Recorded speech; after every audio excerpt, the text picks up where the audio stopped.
Good afternoon, guys. This is Mike Murad. I am your friendly neighborhood NSA Mechanicsburg fitness specialist, and this is the third part of our seminar series.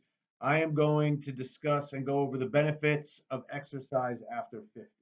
So it's no secret that as Americans, we are a very sedentary society.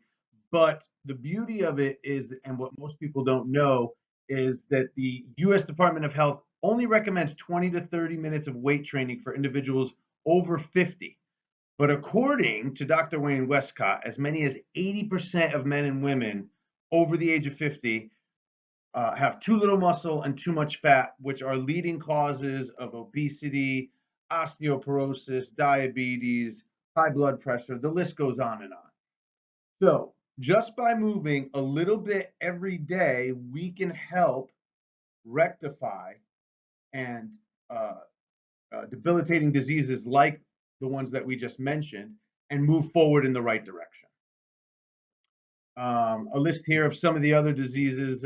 Studies have shown that if we maintain regular physical activity, that we can help combat our heart disease, diabetes, and overall immune function, which when we're discussing this specific demographic, as we get older as people, it's even more important to maintain a healthy immune system as we get older. It's a lot harder to combat sometimes something just as simple as the common cold. So, disease prevention is key when it comes to exercising after the age of 50. Plus, what most people don't know is that weight bearing exercises are really the only way that you could maintain bone density and increase bone density, which again, huge for this particular demographic, which we will discuss later on in this slide.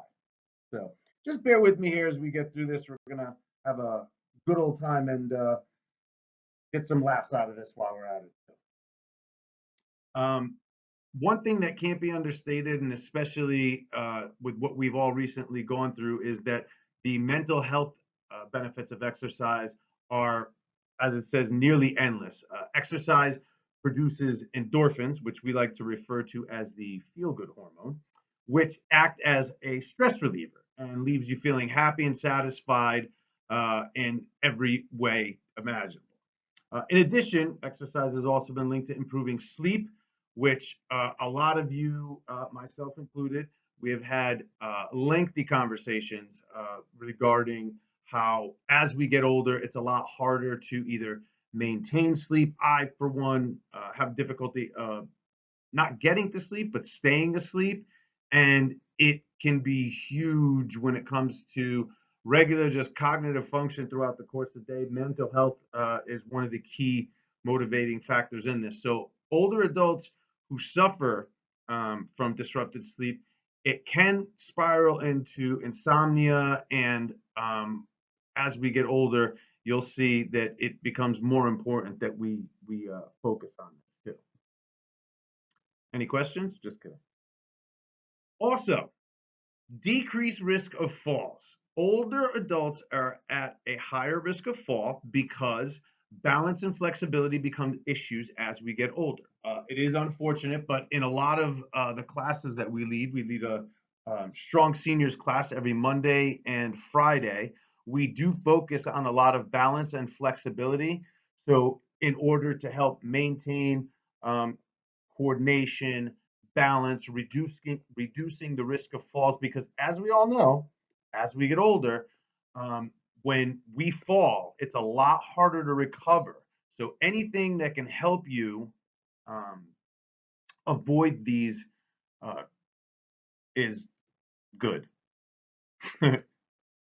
Next, let's not forget brain health. And by brain health, we're talking about cognitive function. So I've even noticed too that as as we do get older, the regular physical activity that we provide to you at the fitness center or in any type of exercise environment can help you fine tune your motor skills.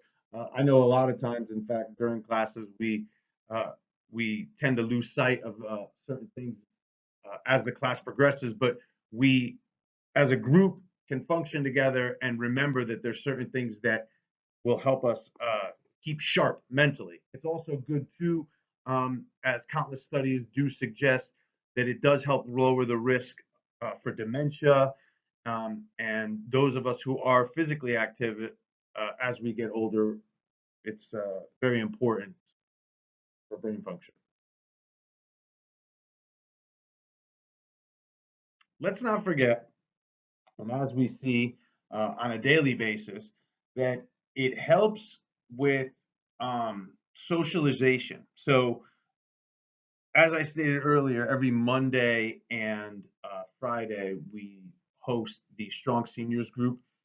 And if you guys will walk around during these times, you'll notice that they do like to congregate in the beginning of classes. So whether it's like a walking group or classes in general, it can be turned into, and at certain points we do have to separate them.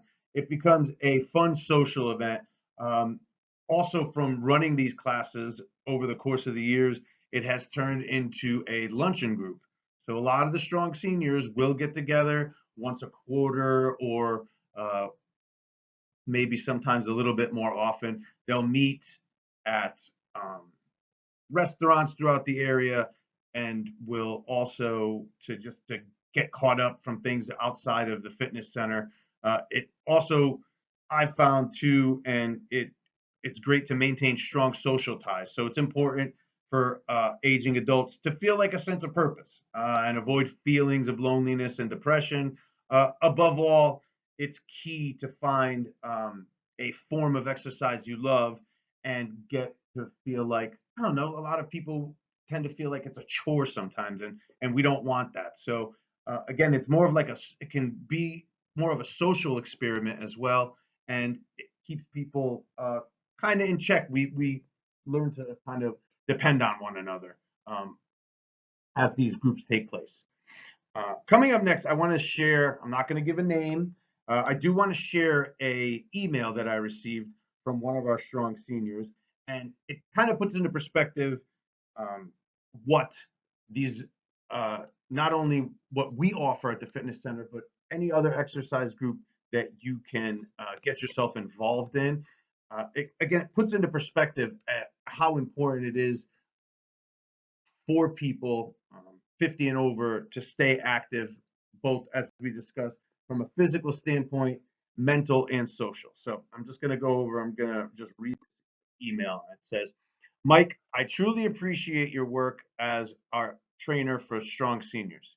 You've been a lifesaver to those who have taken advantage of your leadership role in our physical training programs.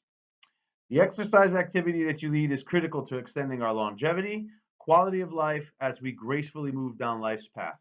Although I do complain about planks, the number of repetitions, short rest periods, and everything else in between, I am most appreciative of your efforts to keep this old guy as physically fit as possible. So, as trainers, this resonates with us because, not to be cliche, if we can get to that one individual who can kind of spread the word, um, then it makes it worthwhile. I've been doing this class now for the good part of 8 years.